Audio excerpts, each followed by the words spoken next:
Burundi est tellement vraiment préoccupé par cette rentrée excessive que nous observons, alors que l'article 1er de la loi portant Cour suprême de 2019, qui modifie la loi de 2005, dispose que la Cour suprême est la plus haute juridiction ordinaire de la République du Burundi et qui l'organe qui incarne aussi le pouvoir judiciaire et aussi qui constitue une référence pour la place du pouvoir judiciaire au sein des institutions de la République.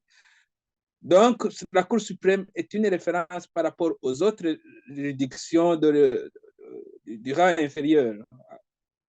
Et cette disposition, en fait, montre à quel point la Cour suprême incarne à l'échelle nationale une haute juridiction et conséquemment bien indiquée pour servir de modèle et de référence aux juridictions de rang inférieur. Mais ce que nous constatons aujourd'hui, c'est qu'il y a beaucoup d'affaires qui sont pendantes devant cette juridiction, mais qui ne connaissent pas vraiment aucune avancée. Nous constatons qu'il s'agit d'une violation du droit, plutôt de l'article 38 de la Constitution de la République du Burundi, qui dispose que toute personne a droit, dans une procédure judiciaire ou administrative, à ce que sa cause soit entendue équitablement et à être jugée dans un délai raisonnable. Pour juste montrer à quel point nos inquiétudes sont fondées, nous sommes fondés sur certains cas emblématiques qui sont dans les tiroirs de la Cour suprême. On a donné comme exemple le dossier des militaires qui ont été arrêtés en 2017, qui étaient accusés d'attaque du camp militaire de Mukoni à Muyinga.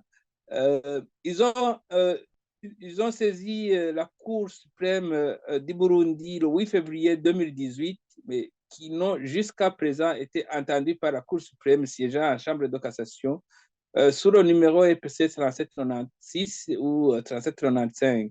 Les prévenus ont fait recours devant cette Cour en date du 8 février 2008. Ils n'ont pas encore été entendus jusqu'à ce jour.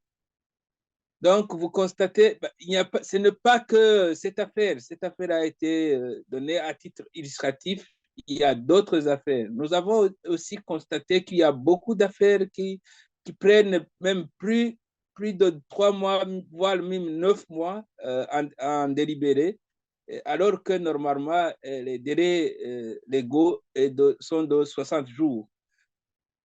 Donc, nous posons des questions de savoir est-ce que vraiment la Cour suprême peut-elle exercer une contrôle sur les autres juridictions de rang inférieur alors qu'elle-même ne respecte pas le prescrit de la loi? Quelle relation vraiment cette Cour peut-elle donner aux juridictions qui sont soumises à son contrôle?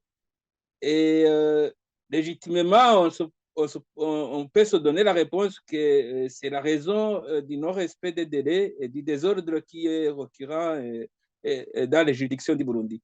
Et c'est pour toutes ces raisons que ACAT Burundi recommande au président de la Cour suprême de prendre ses responsabilités afin de vider les arriérés judiciaires qui sont devenus répétitifs dans sa juridiction.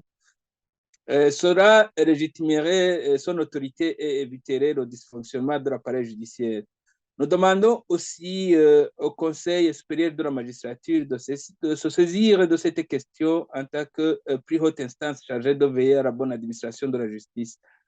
Nous recommandons aussi au gouvernement du Burundi de respecter ses engagements pris en ratifiant les instruments internationaux comme le pacte international relatif aux droits civils et politiques, qui stipule en son article 9 que tout individu arrêté ou détenu du chef d'une infraction pénale sera traduit dans le plus court délai devant un juge ou une autorité habilitée par la loi exercer des fonctions judiciaires et devra être jugé dans un délai raisonnable. C'est une disposition qui est reprise dans la Constitution de la République du Burundi.